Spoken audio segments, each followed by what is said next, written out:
और शाहीन बाग के हवाले से इस वक्त की बड़ी खबर, सीनियर वकील संजय हेगड़े की रिहाइशगाह पर आज एक अहम मीटिंग होना है।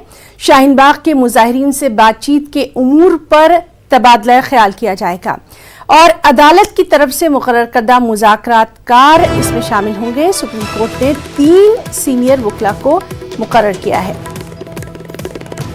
तो शाहीन बाग से जुड़ी अहम खबर, सीनियर वकील संजय हेगड़े की रिहाइशगाह पर अहम मीटिंग होना है। शाहीन बाग के मामले पर लगातार हमारी नज़र बनी हुई है। सीनियर वकील संजय हेगड़े की रिहाइशगाह पर आज अहम मीटिंग होना है। शाहीन बाग के मुजाहिरीन से बातचीत के उमूर पर यहाँ तबादला ख्याल किया जाएगा। आपको बताएं कि अदालत की तरफ से मुकर्रर करदा मुज़ाकरातकार इसमें शामिल रहेंगे। सुप्रीम कोर्ट ने 3 सीनियर वकीला को मुकर्रर किया है। शरीयत तरमीमी कानून के मुखालफिन से बातचीत करना इसका मकसद है। तो शाहीन बाग मामले पर लगातार हमारी नज़र बनी हुई है और जिस तरह से लगातार हम अपने तमाम साथियों से बात कर रहे हैं, उनका भी यही कहना है कि अब कुछ उम्मीद की किरण जगी है। शाहीन बाग के मुजाहिरीन से बातचीत किस तरह से की जाएगी, क्या कुछ तरीक़ेकार होगा, इन तमाम चीज़ों के लिए आज संजय हेगड़े की रिहाइशगाह पर अहम मीटिंग होना है। शहरी तरमीमी कानून के मुखालफिन से बातचीत किस तरह से की जाए, क्या लाए अमल होगा, इन तमाम चीज़ों को लेकर ही ये बातचीत होना है। और चलिए सीधे रुख करेंगे हमारे साथी खुर्रम शहजाद का। खुर्रम, लगातार इस अहम मामले से मुताल्लिक़ हम अपने तमाम नाज़रीन को बता रहे हैं और आज ये खबर आ रही है कि बातचीत किस तरह से की जाएगी, इसका पूरा लाए अमल जो है वो भी मुरतब किया जाएगा, और क्या कुछ तफसीलात?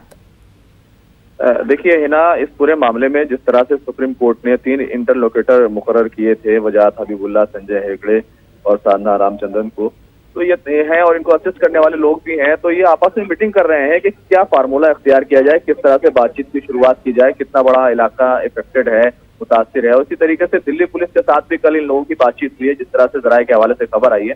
तो पूरे मामले को लेकर के एक लाएअमल तैयार करने की कोशिश की जा रही है और उसके बाद ये लोग वहां पर जाएंगे और मुजाहिरीन से बात करने की कोशिश करेंगे, क्योंकि मुजाहिरीन ने कल साफ तौर पर कह दिया था कि वो अपने मौके से हटना नहीं चाहते, क्योंकि अब तक 2 महीने हो गए उनसे कोई बात करने सरकार की तरफ से नहीं आया है। तो अगर हम वहां से हट गए तो हमसे 2 साल भी कोई फिर बात करने नहीं आएगा, हम मुजाहरा ही करते रहेंगे। तो एक बड़ा सवाल है और ये बड़ा चैलेंज है और आपस में मिल बैठ करके बातचीत करके इस मसले का हल निकाला जाना चाहिए, क्योंकि कहीं ना कहीं जो शाहराह बंद है, पिछले 65 दिनों से ज्यादा से रोड बंद है, उसको लेकर के पूरी दिल्ली को काफी बड़े जाम का सामना करना पड़ रहा है, मुश्किलात का सामना है।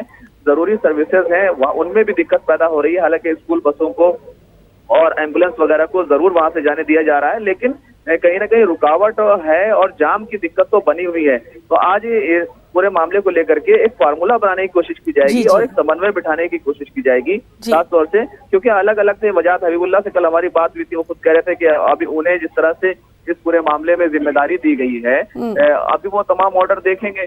तो ये तमाम चीजें हैं और तमाम चीजों को देखते हुए एक फार्मूला बनाने की वो कोशिश कर रहे हैं। खुर्रम, सबसे अहम बात ये है, लगातार इस बात पर हम बात भी कर रहे हैं कि कम से कम इस जानिब कोई पेशकदमी की गई है, बातचीत के लिए मुकर्रर किए गए हैं लोग, दोनों तरफ की बात सुनने के लिए कम से कम कोर्ट ने टाइम दिया है, ये सबसे अहम।